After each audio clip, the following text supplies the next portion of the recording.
I'm Mary Helen Roberts, and I represent the 21st Legislative District, which is Edmonds, Linwood, and Mukilteo. Well, it's the first week of the 2010 legislative session. How are you feeling? What have you been up to?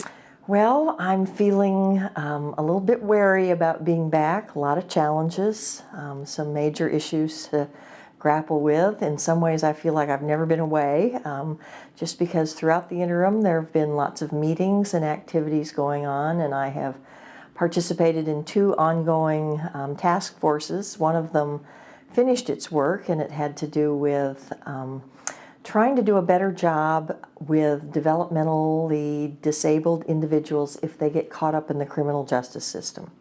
And the other one is a group that just came together voluntarily. There was no legislation involved, and we're very concerned about a couple of areas in which we see rises in infant fatalities. Well, in addition to those issues that you've been working on, what do you anticipate some of the big issues coming up this legislative session? Well, it's the budget, the budget, the budget. That's what it's going to be all about. I'm working on a couple of small issues because I made a decision not to introduce bills that were going to cost anything. So I've introduced a couple of bills that either will save money or can be implemented without having any cost to the state. Well, the governor just released her Book 2 budget. There's some big spending items on the chopping block, including services and healthcare. And you've had a personal experience just very recently now that might make you appreciate our healthcare system. I have had a personal experience with healthcare. This was just one of those little unexpected things. I was trying to put my cat in a carrier so she would go someplace else while I'm here in Olympia, and she decided she didn't want to go, and I got just enough of a bite that it's infected. I'm learning that these kinds of things aren't cheap, and I think about what would happen to somebody who did not have health care. And I have good coverage as a state employee, but the person that doesn't have health care is likely to say, oh, it's just a cat bite, I'm not going to bother.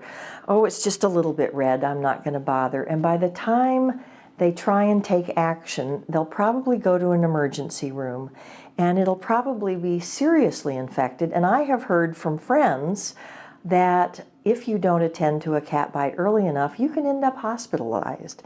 And that's where the person involved, the hospital involved, the state dollars all end up costing us a lot more. So that's my pitch for how important it is for us to have health care. And I'm not wanting to see the state cut back on its efforts to make sure, particularly that all children have health care and that all families that need it, all individuals that need it, have some access to health care coverage that they can afford.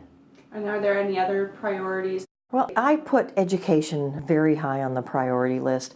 You know, it's one of the few areas in state government that is specifically named in the Constitution. It's our paramount duty. And we cut our schools' funding last time around in our budget writing, and we're hearing from them. It's causing them problems. Now, in theory, we didn't cut basic education, but there's a lot of things that are really quite important to school districts to provide. And I'm going to do everything I can to say no more cuts to our public schools, no more cuts to K-12. A lot of people talk about a social service safety net.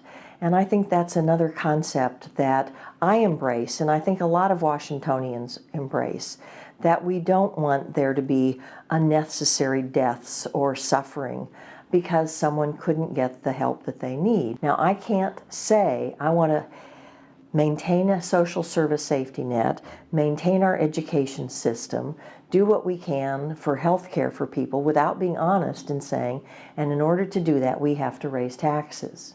And so that is something that at this phase in the legislative session is just a part of discussion.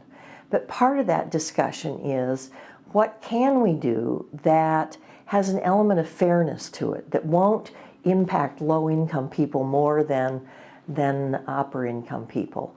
We also don't want to harm our businesses, because it's the return of health to the businesses that we hope will stimulate the economy and get more people their jobs back, save them their homes. I mean, the other kinds of symptoms that we see our economy suffering from right now as the whole country deals with this serious recession.